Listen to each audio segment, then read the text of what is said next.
ఒకప్పుడు ఈ అసెంబ్లీ బూతులకు ఒక నమూనాగా ఉండేది. ఏదైతే ఒక చట్టసభ అనేది ఒక దేవాలయం, ప్రజా దేవాలయం.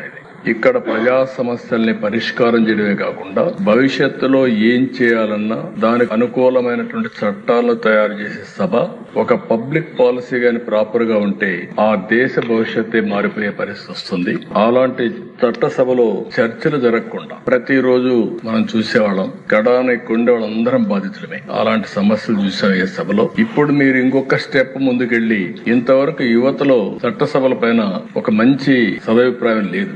అలాంటి సదభిప్రాయం కలిగించడానికి వాళ్ళల్లో కూడా రాబోయే రోజుల్లో యువతను కూడా రాజకీయాల వైపు మళ్లించడానికి మీరు ఒక వినూత్నమైన కార్యక్రమం చేశారు. ఆ కార్యక్రమమే ప్రతిరోజు ఈ సభకు కొంతమంది పిల్లల్ని పిలిచి వాళ్ళందరినీ గ్యాలరీలో కూర్చొని పెట్టే విధంగా మీరు చేసిన పని రాబోయే రోజుల్లో దాన్ని కూడా అభినందిస్తున్నాను.